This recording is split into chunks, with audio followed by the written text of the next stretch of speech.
The Turks are the open question right now. We know that they are preparing for the contingency of fighting against Israel and us, that we're breeding hatred for the United States, that talked about Turkish forces resisting the U.S. military in Iraq. This is fertile ground for serious trouble with the Turks. And the Turks are unlike anybody else in the region. Once they commit, if they go to war, they're all in until the bottom is reached in the fight. They will fight like hell. It will not end easily. It won't end quickly, and it may not end at all. It may drag on for a long time. So how do you keep the Turks out, especially when, we shot down one of their drones recently? The Turks would like us out of northern Syria. We've insisted on staying there. We have 1,000 men up there. I would like to see them, extricated as opposed to being sacrificed pointlessly. And then, of course, you have the Turks at sea. And then we have to add in the Russian variable, because the Russians have told the Turks, the Egyptians, and others who are interested in delivering humanitarian aid to Gaza across the beach, that they will escort their vessels. So now you have a potential confrontation rearing its head with the Russians. And the Russians, of course, are not going to sit there quietly if Iran is suddenly attacked. One of the most dangerous things that I've heard recently from the Hill is people are saying, well, now's the time to do in Iran. This is insane. And again, we don't understand. We're going to look at things from the tactical perspective. If we had this from the Secretary or the Minister of Defense yesterday. The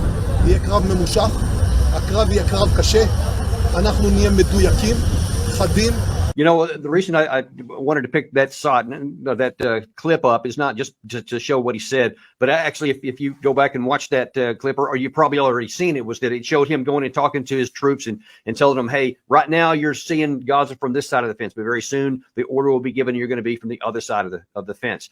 And one of the reasons why I wanted Doug on today is because in my own experience in Desert Storm, just before we launched that big offensive into Iraq, that big armored offensive, Doug came and did that very same thing to us, to all the troops. He went around to everybody and he came and told them what was going on and what the plan was. So everybody knew from the top down. And when I saw that, Doug, I thought of you when you did that for us. Well, the Israeli defense minister got it right. And he knows this. And the Israeli officers that I worked with over the years know exactly how problematic this is. I think that's one of the reasons we've seen a delay. Remember, initially, the idea was we mobilize and we straight away invade. I think the senior military leadership said, no, let's back off and let's prepare ourselves. Because when you go into urban combat, and I'm fortunate that we saw virtually none of it when we were fighting, but when you go into it, you have to not simply train differently, but you organize very differently on a tactical level. And today, it's even more complex and challenging than it's ever been before because of new technologies. For instance, the Israelis, I'm sure, will make absolutely certain that there is persistent surveillance overhead, so they'll be able to watch day or night, whatever moves, whatever transpires. At the same time, they'll monitor all the transmissions, whether it's a cell phone or radio or anything else, and they'll be able to pinpoint those very quickly. And I would expect that the Hamas crowd will do everything they can to try and confuse the Israelis.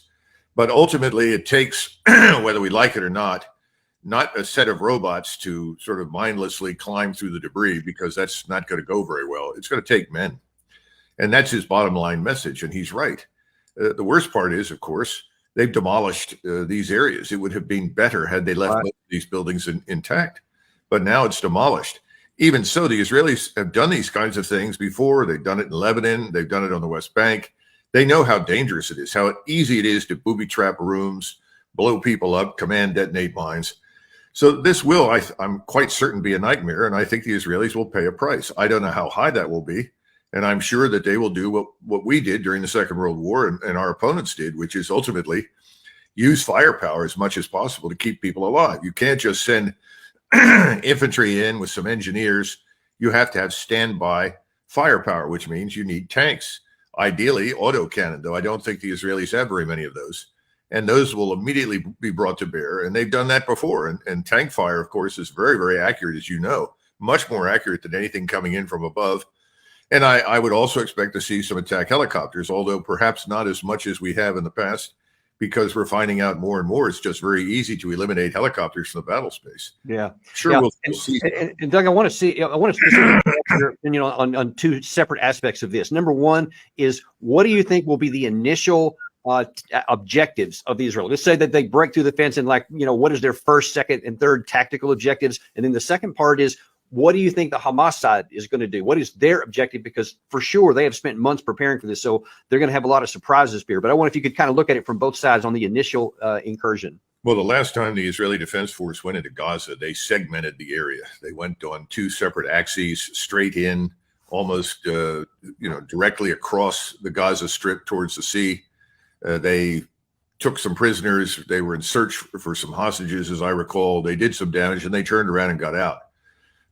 This time, I would expect that they'll try to clear the entire area, certainly in northern Gaza. That means that you have to divide it up into grid squares, and you have to accurately assess what you're doing in each one. And as you progress slowly but surely, this is not something you rush. If you rush into it, you're going to lose a lot of people. So I'm sure they're going to be very systematic about it, as the Russians were in Chechnya. And like the Russians, I'm sure the Israelis will use lots of firepower to eliminate, discovered threats, if you will. And so when Russia went into Chechnya in the first Chechen war, especially with a lot of their mechanized forces, they had a lot of basically high learning curve and lots of mistakes and lots of losses. Do you think something like that's going to happen with Israel? Well, I think the Israelis will do better at the first shot than the Russians did. We forget that at that time, the Russian army was on the skids, and one entire motorized rifle company was so hungry that when they discovered there was food at a railroad station, they jumped out, ran in to get something to eat. It's pretty hard to fight if your soldiers are worn out, Right. starving. That's not the case anymore. And the second time the Russians went in there, that was not the case. We're not going to have that problem with the Israelis. They're well supplied, well sustained. The danger is, frankly, that this is 140 square miles for the whole Gaza Strip. If you split that in half, what are you dealing with? Well, you're still dealing with 70 square miles. 70 square miles may not sound like a lot, but it really is when you're being asked to go in there and essentially neutralize it. It cleanse it, if you will, of any enemy. The enemy, on the other hand, has a freewheeling operation. Now, I'm sure they'll use some of these underground tunnels we've heard about, certainly those that are still usable. But I think we'll find with the Hamas fighters that most of them will stay where they are and fight to the bitter end. They may change firing positions or move around between within a small area. But these people are going to fight to the bitter end. I would expect them to behave much like the Imperial Japanese Army. I'd be surprised if they didn't. Now, I know in studying the Battle of Stalingrad, a lot of times the Germans went in there and they just bombed all these houses and structures and turned it into rubble, thinking that was going to help them. But then the Russians actually used a lot of that for defensive positions, actually making it difficult. Is the Israeli force going to have some similar problems with the many buildings they've already rubbled? And how will they deal with it? I think so. And of course, the other thing, let's assume the buildings were still there. They probably would have booby-trapped large numbers of them. So sending somebody in initially would have been problematic. That's where you have something of an advantage if you can send something robotic into the room. Now, this time around, that's probably not going to be an issue, because the last time I looked at pictures of the northern half of Gaza, it looked a lot like Dresden after World War II. Right. But this time, you're up against the rubble fight. And as we know, that makes it easier on the defender, harder for the attacker. You can't plot your movement as effectively as you could if those things were intact. But, again, there's no easy way around this. This is ugly. This is dirty. This is nasty. I'm sure people will pretend to surrender, and then they'll end up being shot because they didn't surrender. We went through that in the Gulf, as you recollect. In fact, I do. The first sergeant in Eagle Troop captured some soldiers, took their weapons away, and then suddenly gave them water and said, "Look, I can't pick you up right now. I'll be back." He showed up. They took him under fire, so he killed them. And I think the Israelis will end up doing a lot of the same thing. So remember, there's no such thing in this environment as the law of war. Frankly, that's just dead on arrival. These are ruthless terrorists. And as I said, I think most of them will behave like the Imperial Japanese Army did. And we certainly gave them no quarter. Yeah. Now, tell me, what do you think about the duration here? Because the longer this goes on, in any Western country, and maybe Israel's a little bit different in that they don't like casualties. And when they start seeing large numbers showing up on the TV screens and the social media, it starts to be a problem. And of course, Hamas will do everything they can to extract as many casualties as they can, as you just mentioned, in their tactics and way of fighting. How long do you think this might take to actually accomplish Netanyahu's claim that he's going to destroy Hamas, not just punish them, and then also have to deal with that issue of time and casualties? Well, first of all, Hezbollah has made it clear that in the event that the IDF goes into Gaza, they will attack in northern Israel. Hezbollah has about 100,000 fighters. Estimates are 130 to 140,000 rockets and missiles, of which about 40,000 are very accurate, very deadly, very lethal. The others are not so accurate, but of course, if it lands on you, you're dead, or certainly badly wounded. That's going to have a big impact. The Israeli force is not really that large. And this is one of the reasons that I think the Israelis extracted from President Biden the solemn promise that if Hezbollah attacks, we will launch airstrikes in support of the Israelis into southern Lebanon. Now, this is another problem, because as soon as Hezbollah attacks, I think the rest of the Muslim world around Israel will begin to organize to fight. And I think it's only a matter of time until the entire region joins the fight against Israel. This is the problem with going into Gaza. And now, if that happens while they're fighting in Gaza, how far are you going to get in Gaza? I mean, how many forces are you going to use? I think we're looking at 10,000 initially, but those are 10,000 combat troops. When we say there are almost 500,000 soldiers in the Israeli army, that's misleading, because you and I know that less than half of that consists of combat troops. Right. How many combat troops can you commit on the two fronts simultaneously? And again, in 1973, they were able to essentially hold in front of the Egyptian lines, because the Egyptians did not advance very far after they crossed the Suez, because they just wanted to regain their territory. On the other hand, Syria was a much more serious threat, because they were trying to breach the Golan Heights and essentially motor right into central Israel. So they dealt with Syria first, then they turned their attention to Egypt. And that also included air power, because at the beginning, air power wasn't very useful because of air defenses. Now, we don't know to what extent the Russians in Syria are going to commit the air defense capabilities under Syrian leadership to fight the Israelis. I mean, Okay, so that gets us into part two of this discussion, is the operational stuff. And now you're looking here. So there are pros and cons for Hezbollah to actually come in and enter this fight, because of the almost, I don't know if it's certainty, but certainly high probability that the U.S. gets involved with that. But what is it from Hezbollah's perspective? What do you think would give them the go, no go decision? And do they risk having an open war against Israel and against us? Oh, I think so. I think, first of all, remember, Hezbollah is operating on its own turf.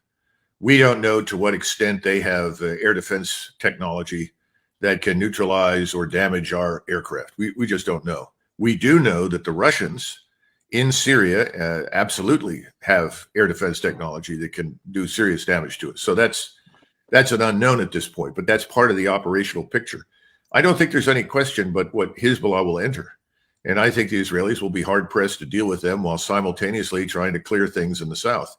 And then keep something else in mind. Remember that the Israelis themselves created this Hamas mess. They stood it up, and they bolstered it over time on the assumption that they were splitting the Palestinian opposition in a way that served Israeli interests. Israel's not unique in this. All powers at one time or another have done these kinds of things. But now I think it's backfired very badly. Hamas is no longer the Lone Ranger, and I would expect a serious uprising on the West Bank against the Israeli presence there, as well as fighting in Hamas and fighting against Hezbollah. Yeah, that's my concern, is that if the Hezbollah does come in, and now then the Israeli Defense Forces actually have an actual two-front war, is then if, this so-called axis of resistance actually stands up and it comes in from the West Bank as well as Americans. I've been Iraq and Syria potentially coming under fire from a lot of these groups. I mean, this could get messy really fast. Well, remember, the Egyptians have already committed 3 or 4 divisions from their army to the border with Gaza. Actually, I didn't know that. I'm told that they're going to move as many as 300,000 troops to the border. Now, that may not seem significant, because people will assume, well, they're there to keep the Gazans from pouring into Sinai.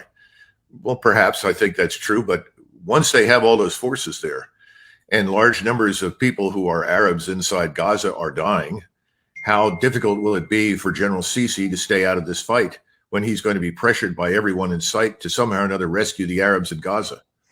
And that's just the beginning. We haven't even talked about Jordan.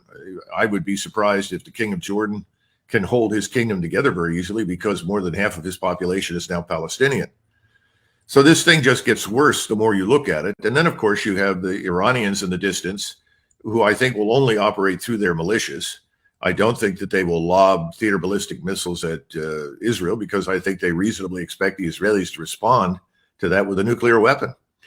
Now, if the Israelis use a nuclear weapon, I think they will be in serious trouble, because I think the whole world will desert them at that point. So then you think that if this axis of resistance kicks up, Hezbollah comes in, et cetera, but you think that Iran per se will try to stay out of the fray?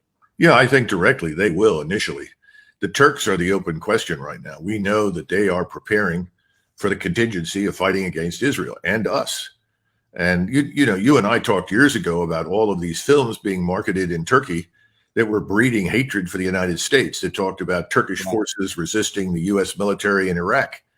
Well, this is fertile ground for serious trouble with the Turks. And the Turks are unlike anybody else in the region. Once they commit, if they go to war, they're all in until the bottom is reached in the fight. They will fight like hell. It will not end easily. It won't end quickly, and it may not end at all. It may drag on for a long time.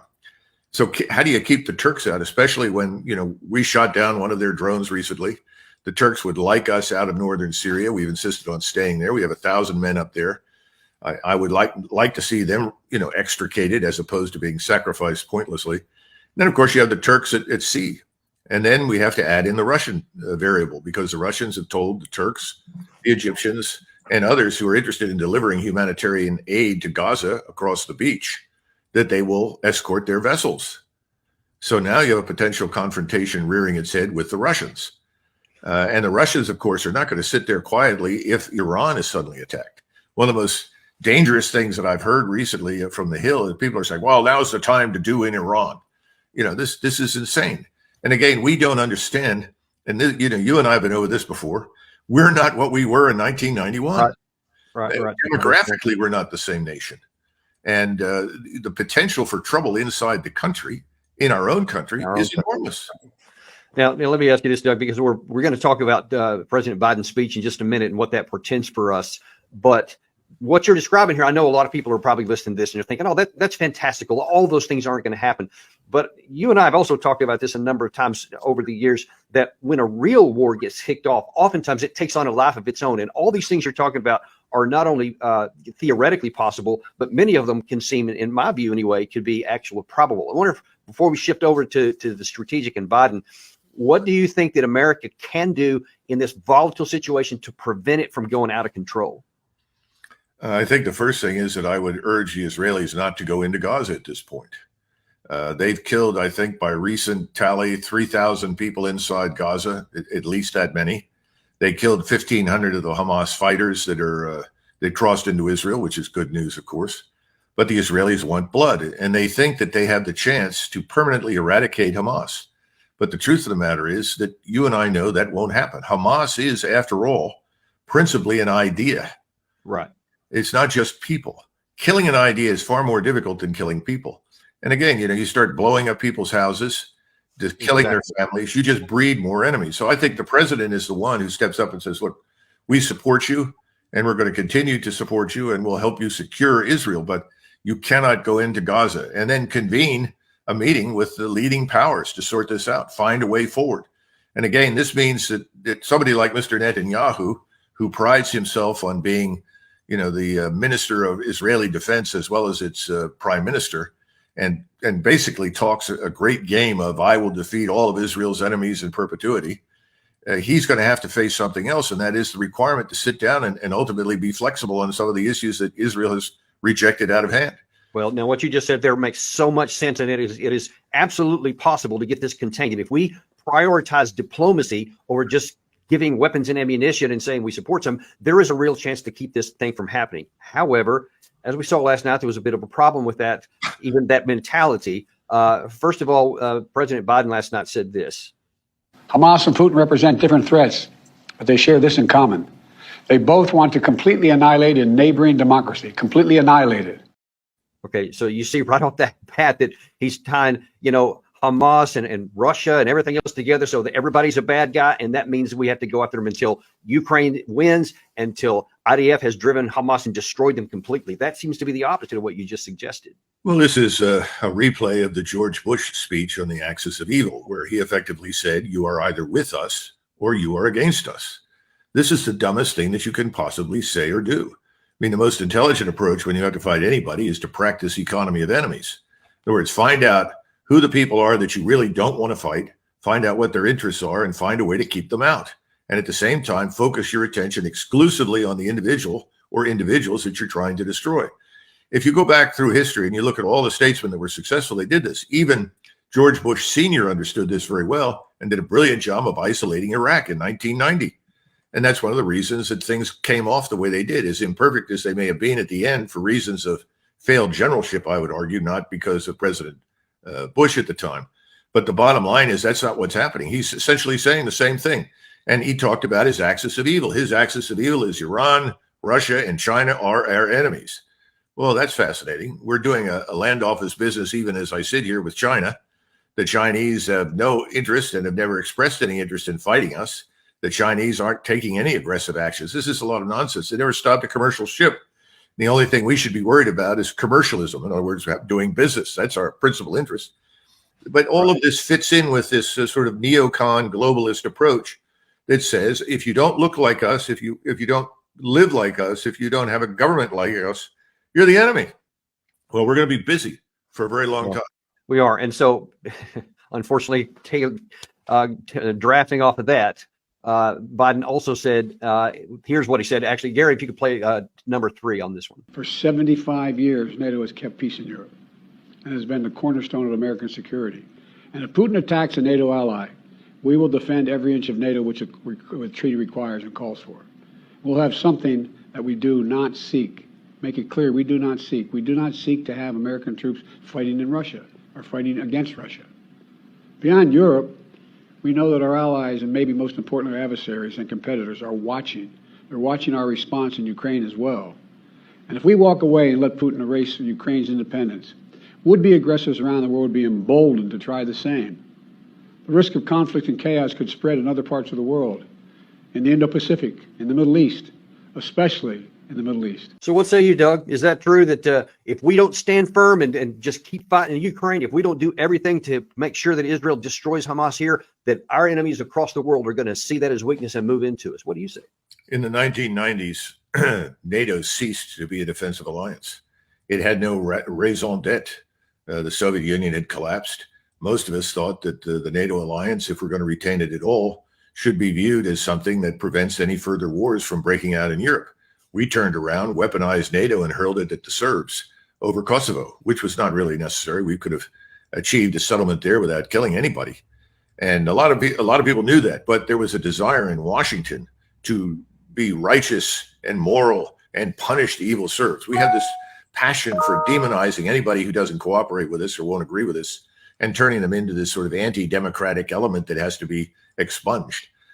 So the whole idea of alliances keeping us safe doesn't make any sense anymore, because yesterday's friends are not all our friends anymore, and yesterday's enemies in some cases have become our friends. We live in a world of shifting interests. We should be looking at the rest of the world as what I would call limited liability partners. Sometimes it makes sense for them to cooperate with us and for us to cooperate with them, but we don't really need permanent enemies, and there are only rarely do we have permanent friends. You got George Washington said that we don't need permanent friends or enemies. Exactly, because our power can keep us safe. We don't need to have to tie to anybody else, and then certainly not to fight everybody else's war like he's wanting to, especially with Ukraine and potentially with Taiwan. That's not our job. This is the kindergarten school of statesmanship. Roll out the old worn-out tropes from 1941, 42, 43, repackage them, and try to mobilize the country one more time to do something utterly stupid and involve itself in a war that it doesn't need to fight. I think Mr. Netanyahu is doing something similar in Israel. I mean, he's essentially saying it's my way, Netanyahu's way, or the highway. And that kind of approach is going to, I think, be ruinous for Israel. Israel knows that it lives in an environment where it has very few friends, if any. And you want to avoid conflict as much as possible. Now, what Netanyahu and others have tried to do is manipulate the opponent, build up Hamas in the hopes that you can split the Palestinians and even manipulate them into conflict with each other. Sounds great. Lots of powers have done it. It always fails. And it's failed right here. So I think they need a fresh approach.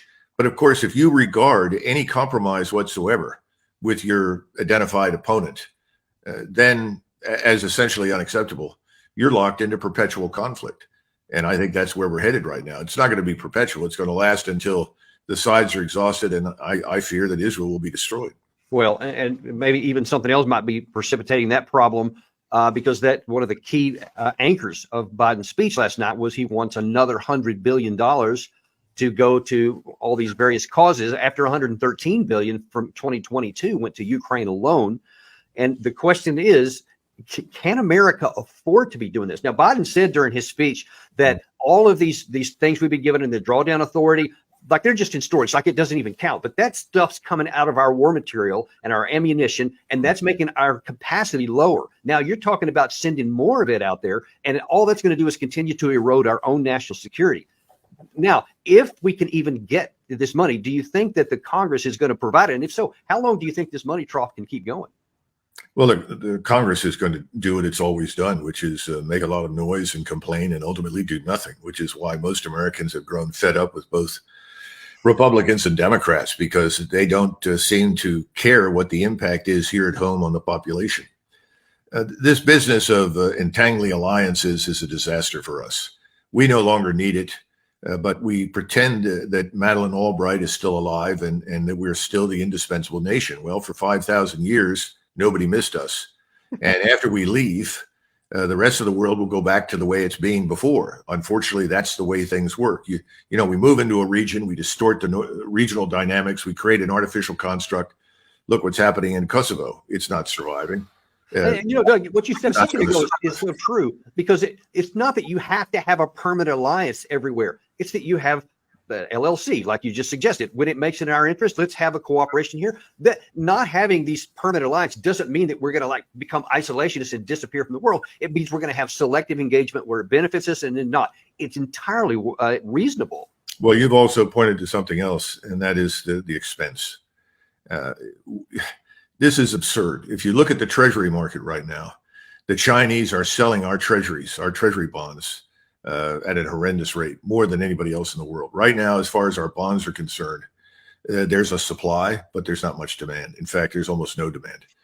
Historically, the Fed has stepped in and bought these bonds up. Well, the Fed has got an enormous toxic waste dump on its books of useless, lousy capital investments that are worth nothing. They're trying to offload them. Well, you can't offload them when the people overseas are not going to buy up your debt and finance you. So we've got serious problems economically. We've got serious problems financially.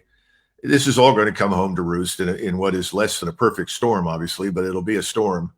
And as a result, committing us to an open-ended war at this stage, especially since Israel, to a large extent, depends on our friendship, it would make more sense for the president to step up and say, this is bad timing. This is not a good time. We are not strong as we once were. We've sacrificed much of our strength. We have our own problems to deal with. You've got to back down and look for an alternative solution that doesn't involve a regional war.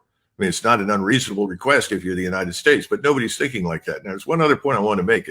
Sure. You will understand this very well. We have put naval power offshore. Naval power offshore, in the final analysis, has a marginal to no impact ashore.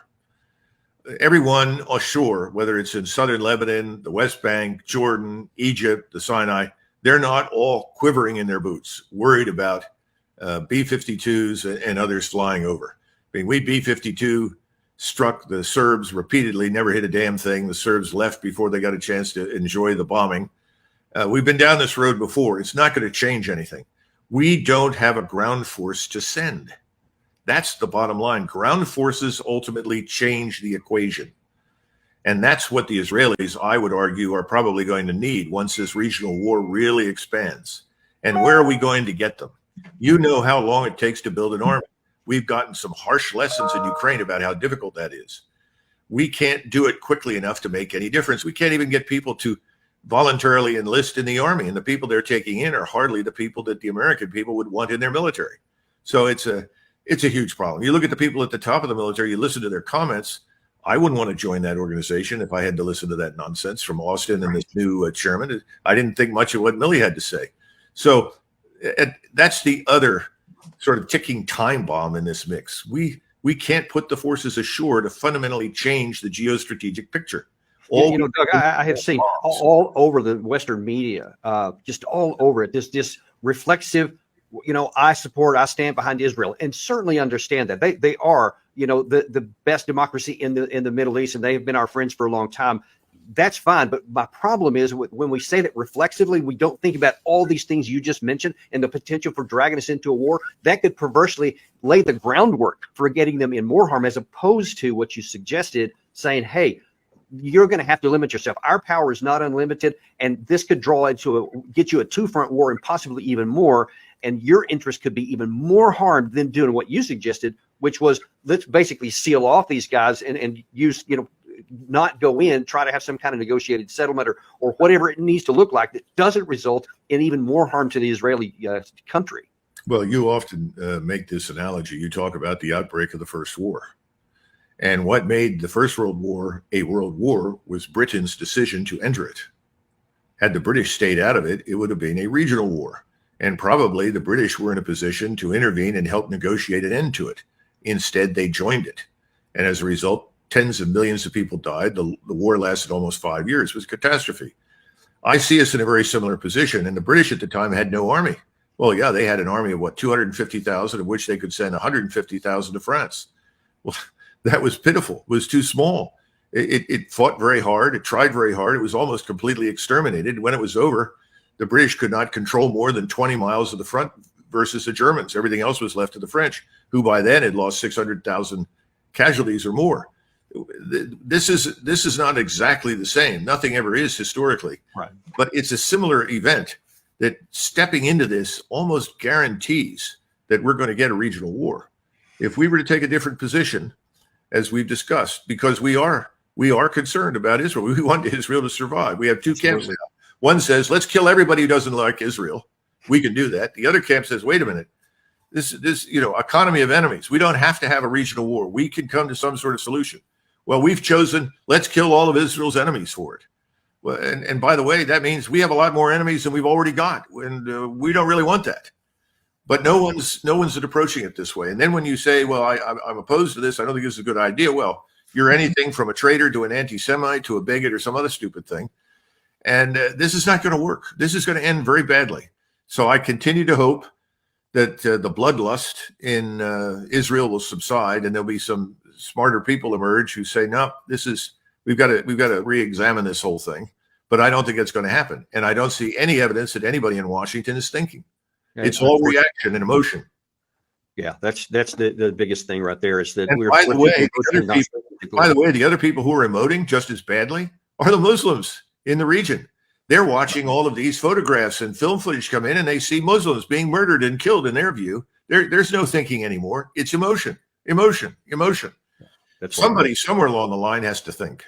And unfortunately, Doug, I guess we're going to have to leave it there right now. We're out of time here, but I'm so grateful for you to come in. I hope everybody watching this shares this video far and wide. This is the kind of analysis that you're not seeing anywhere else, that America desperately needs. This kind of thinking that Doug's talking about here is what can keep us out of a war and can keep Israel safe and actually mean it. We go down the path we're on now, everybody's in a much worse condition. And as Doug says, the chances of a regional war are high and through the roof. Thanks for coming on, Doug. We really appreciate having you. Thank you, Dan.